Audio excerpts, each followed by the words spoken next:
Dhiiftanii. Kuno. Ilma maatiin gaafataa jira bara.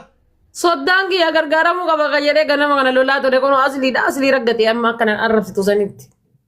Aleksiin ofirraa dadhabne maafiyoota kaayiroo nuun jedhaa jira.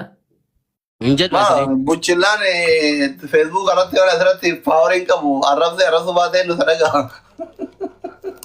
Mee namuma amaddiini birrii walitti qabu laallaga.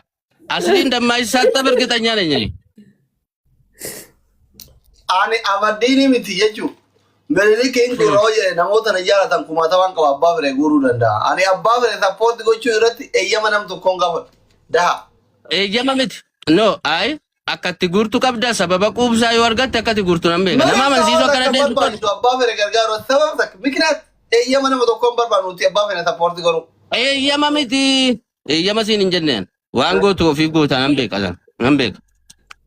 La amma waan ati dogo gorteera. Alamaddiin ni abbaa fire gidee gargaara. Akka feematii tokko rakkisee hin beeku.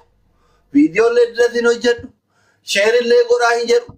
Manallee cufaa hin jedhu. Karatti kaleela dhukkubni geemaroonni geemii taphattillee jedhu. Haati faatee sana kunoo.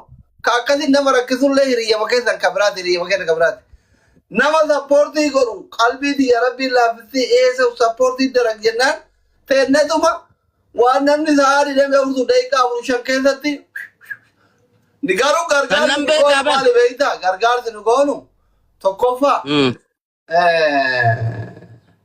durgoon qabu. Waan nama maali yaaniin kaawaa fudhatan tokko. Koomishinii. Koomishiniin qabu. Dhibba takkas taatu miliyoona takkas taatu qulqulluu bira ga'a. Baankiin hin muratu.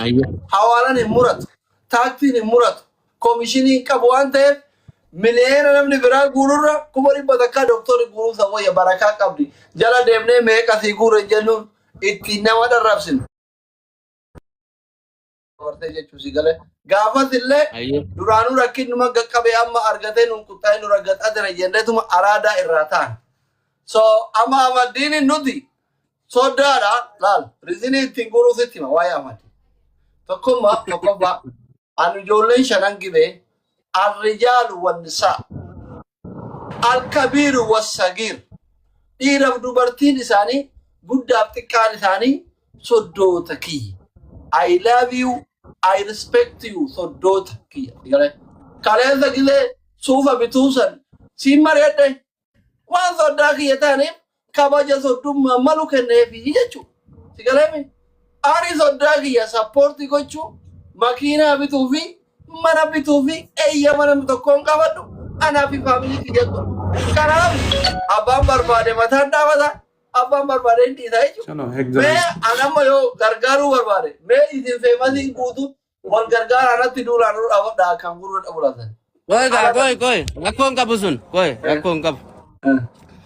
Gargaarsi ati gootu an kanaan dura kanan irratti si beeku namoota gargaaramuu qabanii fi maal taatee sababa maaliitii gaafa jedhamu. Deebii deebisuu fi dandeessu akkasittan beeka.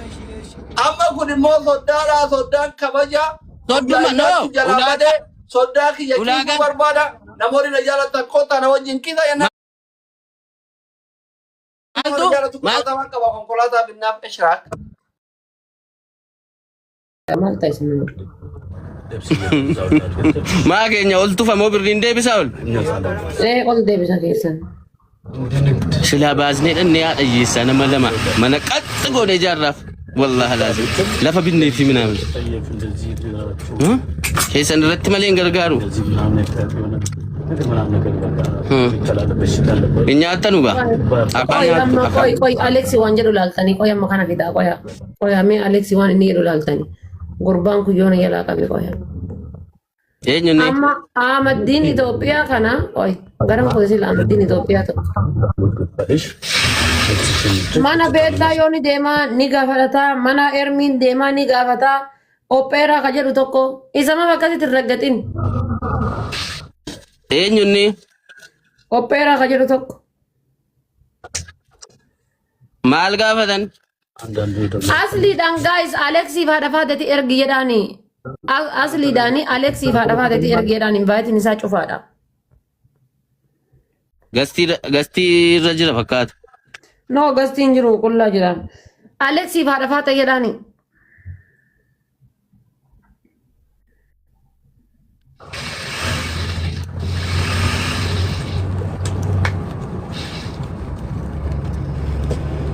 Ninaaf gashinya lalna Oromoon likki walitti muu danda'u qabdi. Nama likki itti muu qabaachuu qabdi Oromoon. Yeroo hunda wanti isin falaash qoraachii taatanii fiddanii ba'aa Oromoo irratti baay'iftanuuf tasuma hin jiru. Abadan. Wallaahi. Ganaa muka mooyyee walitti fudhanna ganaa dhagaraa walitti fudhanna erga akkas ta'e keessa baatanii. Waay. Nu isinii wajji maraachuu mataa dhukkubsachuu hin dandeenyu inni Facebook irraa Profeesaroota fi Doktoroota wajjiniin achooluu jalqabnaan asii.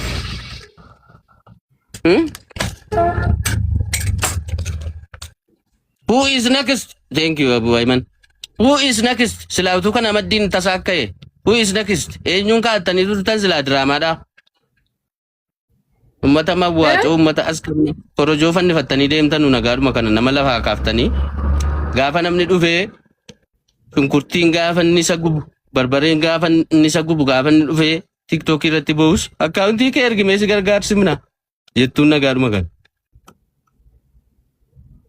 Warri si gargaarsimna kun immoo warra waa kennu miti nama warraa fuchuudhaan. Ofii dura kennee ka'eetu miti silaa. Why, Albazang? Elmitan. Saakenya ishee burree ishee biyya arabaa jirtu. Saakenya ishee burree ishee gaadiif kennine. Thank you Abu Ayman.